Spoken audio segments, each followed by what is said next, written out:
Joseph se jeta sur le visage de son père, pleura sur lui, et le baisa. Il ordonna aux médecins à son service d'embaumer son père, et les médecins embaumèrent Israël. 40 jours s'écoulèrent ainsi, et furent employés à l'embaumer. Et les Égyptiens le pleurèrent 70 jours. Quand les jours du deuil furent passés, Joseph s'adressa aux gens de la maison de Pharaon, et leur dit, « Si j'ai trouvé grâce à vos yeux, rapportez, je vous prie, à Pharaon ce que je vous dis. Mon père m'a fait jurer, en disant, voici, je vais mourir. Tu m'enterreras dans le sépulcre que je me suis acheté au pays de Canaan. Je voudrais donc y monter, pour enterrer mon père, et je reviendrai. » Pharaon répondit, « Monte, et enterre ton père, comme il te l'a fait jurer. » Joseph monta, pour enterrer son père.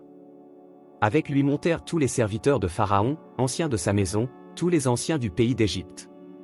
Toute la maison de Joseph, ses frères, et la maison de son père, on ne laissa dans le pays de Goshen que les enfants, les brebis et les bœufs. Il y avait encore avec Joseph des chars et des cavaliers, en sorte que le cortège était très nombreux. Arrivés à l'ère d'Atad, qui est au-delà du Jourdain, ils firent entendre de grandes et profondes lamentations, et Joseph fit en l'honneur de son père un deuil de 7 jours. Les habitants du pays, les Cananéens, furent témoins de ce deuil dans l'ère d'Atad, et ils dirent, voilà un grand deuil parmi les Égyptiens. C'est pourquoi l'on a donné le nom d'Abel Mitzraïm à cette ère qui est au-delà du Jourdain. C'est ainsi que les fils de Jacob exécutèrent les ordres de leur père. Ils le transportèrent au pays de Canaan, et l'enterrèrent dans la caverne du champ de Macpéla, qu'Abraham avait acheté d'Éphron, le Héthien, comme propriété sépulcrale, et qui est vis-à-vis de Mamré. Joseph, après avoir enterré son père, retourna en Égypte, avec ses frères et tous ceux qui étaient montés avec lui pour enterrer son père. Quand les frères de Joseph virent que leur père était mort, ils dirent, si Joseph nous prenait en haine, et nous rendait tout le mal que nous lui avons fait. Et ils firent dire à Joseph, ton père a donné cet ordre avant de mourir. Vous parlerez ainsi à Joseph, oh. Pardonne le crime de tes frères et leurs péchés, car ils t'ont fait du mal. Pardonne maintenant le péché des serviteurs du Dieu de ton père. Joseph pleura, en entendant ces paroles. Ses frères vinrent eux-mêmes se prosterner devant lui, et ils dirent, nous sommes tes serviteurs.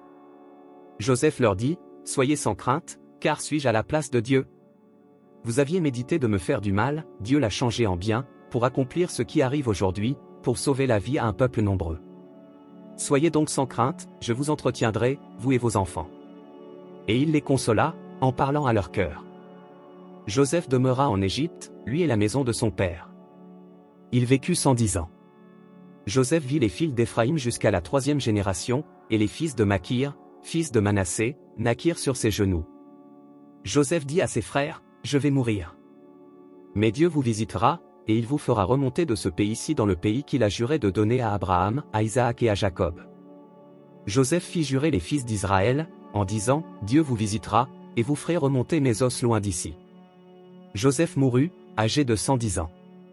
On l'embauma, et on le mit dans un cercueil en Égypte.